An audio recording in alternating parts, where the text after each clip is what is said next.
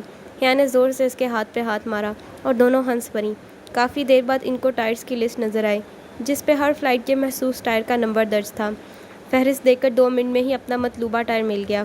سامان لے کر حیا اتنی تھک چکی تھی کہ جب ڈی جے نے وہیں ایک جگہ چمکتے فرش پہ بیٹھنے کو کہا تو وہ اپنا سارا نخرہ اور غرور بالائے طاق رکھ کر ادھر زمین پہ بیٹھ گئی۔ اپنے بیگز کے ساتھ وہ دونوں اب مزے سے فرش پہ بیٹھیں ہر آتے جاتے کو دیکھ رہی تھیں اور ارد گرد محض نفیس لوگ حیرت سے ان کو دیکھتے ہوئے گزر رہے تھے۔ ٹرمینل 1 سے جو پرواز ان کو ملی اس میں بھی عثمان شبیر ساتھ ہی تھے۔ اپنی داستان حیات فراموش کر کے وہ اب ان کی طرف متوجہ ہوئے اور ان کا انٹرویو کرنے لگے۔ کون ہو؟ کہاں سے آئی ہو؟ کیوں آئی ہو؟ ترکی میں کدھر جانا ہے؟ کیوں جانا ہے؟ سبحان جی یونیورسٹی، انہوں نے اتنی بلند آواز میں دہرایا کہ اگلی نشست پر بیٹھی ترک خاتون نے گردن موڑ کر قدرے اونچا ہو کر ان کو دیکھا۔ سبحان جی، اس سے آگے خاتون نے قدرے ستائش سے چند الفاظ ترک میں کہے جو حیا کو سمجھ نہ آئے۔ جواباً عثمان شبیر نے اپنی بھاری بھرکم آواز میں کچھ کہا تو وہ خاتون قدرے گڑبڑا کر واپس رخ پھیر گئی۔ آپ نے ان کو کیا کہا؟ حیا نے کری نگاہوں سے انہیں گھورا۔ کچھ نہیں، تم بتاؤ۔ یہ پاکستان میں والدین اتنے آزاد خیال کب سے ہو گئے کہ جوان بچیوں کو اکیلے ترکی بھیجتے ہیں؟ اکیلے نہیں ہیں، ہم پورا گروپ ہے۔ ہم 2 اسٹوڈنٹس ہیں اور باقی فیکلٹی ممبران ہیں جو 2 روز قبل روانہ ہو چکے ہیں، مگر انہوں نے تو جیسے سنا ہی نہیں۔ خیر، اب اکیلی جا رہی ہو تو خیال رکھنا کہ… اور پھر ان کا وعظ شروع ہو گیا۔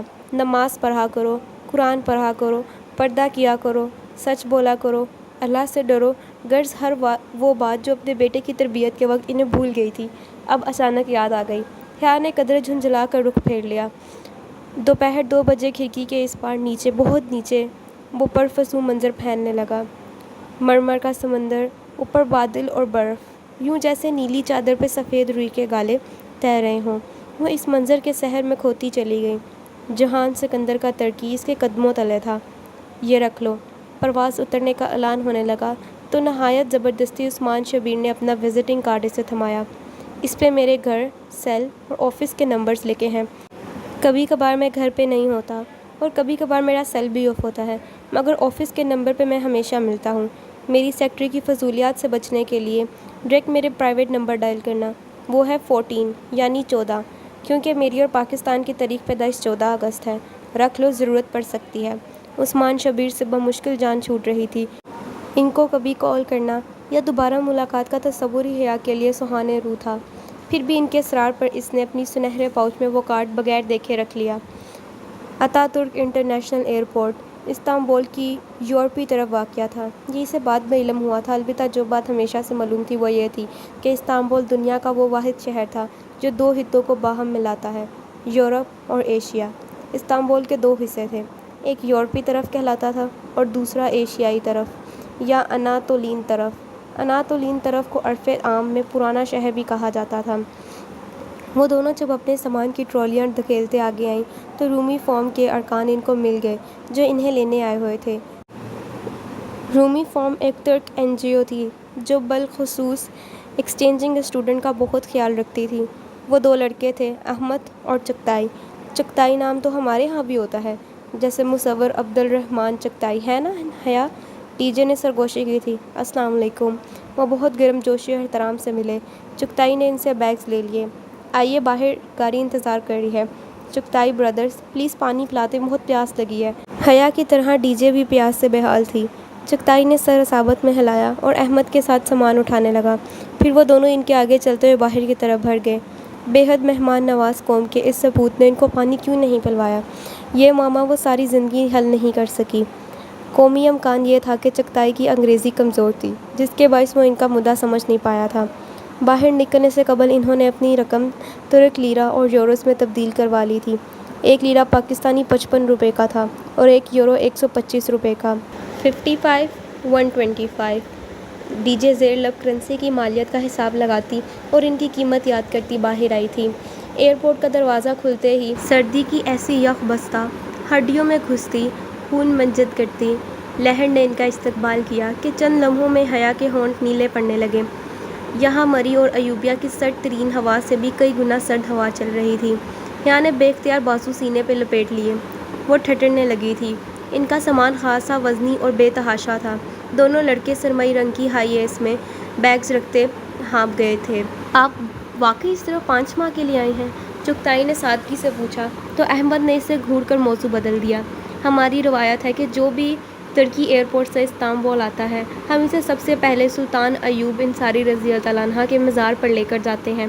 اس سے اس کا ترکی میں قیام اچھا گزرتا ہے، احمد کہہ کر بیگ گاری میں رکھنے لگا تو ڈی جے نے سرگوشی کی، مگر حیا یہ تو توہم پرستی اور شرک۔ اس نے زور سے کوہنی مار کر ڈی جے کو خاموش کرایا، پھر اندر بیٹھتے ہوئے دبی آواز میں گھڑکا، میزبانوں سے اس سردی میں بحث کی تو وہ تمہیں یہیں چھوڑ کر چلے جائیں گے پاگل، صبح تک منجمد ہو کر پڑی ہوگی اور آئندہ ترکی آنے والی سب سے پہلے تمہارے منجد مجسمے کی زیارت کیا کریں گے۔ احمد کو ٹوٹی پھوٹی انگریزی آتی تھی سو وہ سارا رستہ گرد و پیش کے متعلق بتاتا رہا۔ حیا کو اس سفر نامے سے دلچسپی نہ تھی سو رخ پھیرے کھڑکی کی طرف دیکھ رہی تھی۔